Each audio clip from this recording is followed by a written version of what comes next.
Objective fact. Most AAAs are lies and fake promises. RPGs get too complicated and confusing. Gacha games. Story-based?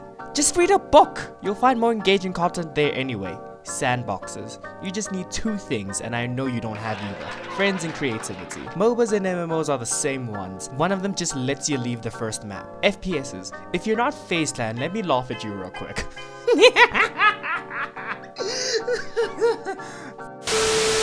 Sir, this is a McDonald's. Fighting games. Name one combo you can do right now without dropping it. And you can't because we've established you're not a gamer, sorry to break it to you. And platformers are a lie made by the government to keep gamers down. Kill Mario, kill Mario. Wake up! Wake up!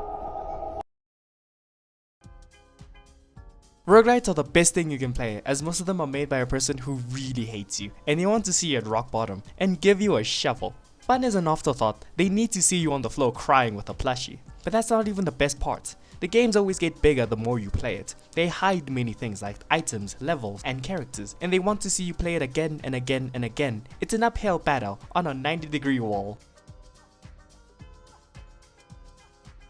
But before we get to that part, let me explain the difference between a roguelike and a roguelite. Many say it's just a small difference. They are wrong, it's the biggest, and fundamentally changes the way the player approaches the game. A roguelike is a game that offers zero upgrades or changes overall. If a player sees the game over screen, the only changes you'll ever see is the randomly generated rooms or enemies, nothing else. The game tells the player, you have all the tools needed to win, have fun. Shocking to find out these types of games are not well known or well liked.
A roguelite, a game in which most people would be referring to when talking about these two sibling genres, is when a player dies and they can get a permanent stat up or buff to whatever they want/can upgrade, meaning every run can be very different from the one previous. This genre is more popular as more players can see their progress, whether slowly or quickly. Now, super cool, right? These three will be our subjects for the day. Binding of Isaac, a long-standing roguelite, the meanest one here. Enter the Gungeon, a sweet game ready to make you beg for a win. And Hades, a AAA gem roguelite. Nothing can really be said for this behemoth.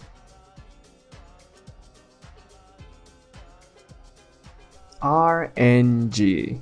You'd be surprised how badly this is handled in games recently. Lady Luck, as I've called RNG, isn't the most fun thing to deal with all the time, especially when it's stacked upon itself. It makes the player feel as if they can't affect the game at all, unless they just get lucky. The Binding of Isaac is very reliant on good luck. If you can kill the first 3 bosses without the help from external sources of damage, such as followers, bombs, or uncontrollable forms of damage, you'll be eaten up by this evil game. But mitigates this by littering levels with items everywhere, through shop rooms, item rooms, secret rooms, and many more. The player just needs to work for all of it. Whilst Enter the Gungeon only makes you worry for pickups like keys, blanks, and money, reducing the need to get lucky and just get good. To be truly blessed by Lady Luck is to outright reducing the need for good luck. Difficulty. All 3 are very difficult, and I finished only one as of making of this video. Enter the Gungeon, and it took me many many hours just to get to the second floor. Roguelites are a grueling, painful endeavor that ask a lot from the player. But a question you might have is, wouldn't that difficulty scare away a more casual audience? As a member of a person who enjoys reasonable amounts of pain, no, it wouldn't, because difficulty and unfairness are very different things. Take any Souls-like games. Those games play with the definition, making it near impossible to determine whether or not you should be getting good or the game's just taking you for a ride. It's supposed to be a Yeah. RPG. What role am I playing? The Yeah. victim? Jesus Yeah. Christ! And many different players have attempted this challenge made by FromSoft. I'll even use two polar opposite players I know who have both played and bested this game. One who is a more fun and enjoying person who wants to play the game at their own pace has completed this grueling challenge, and the other who is a competitive as heck and sees defeat as a horrible thing, see a therapist by the way, finished the game as well. Gamers, and I'm not saying it unironically, are very inclined to do more difficult things, either to prove to themselves if they can beat this well-known challenge, to see if they're worth, if they can get a girlfriend,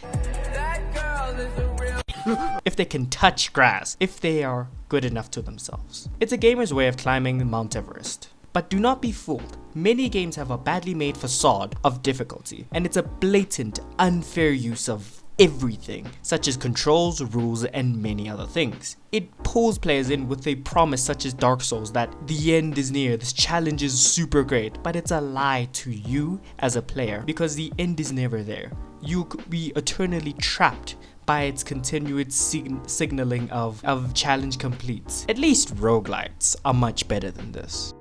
I could talk about roguelites and difficulty forever. Hint, hint.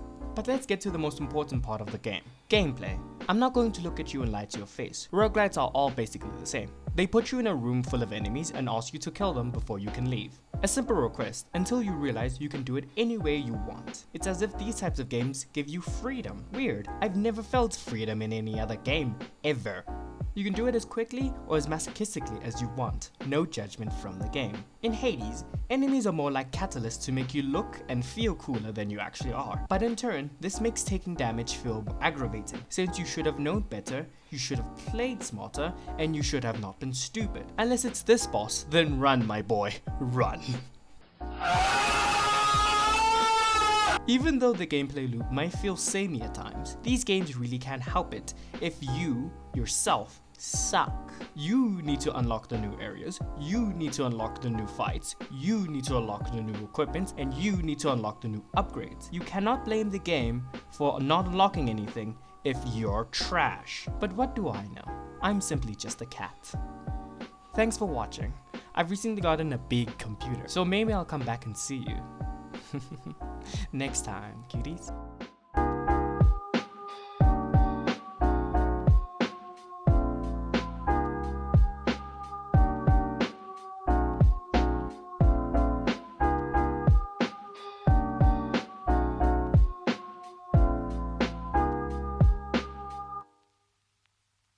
A roguelite, a game which most players... A roguelite, a game which most...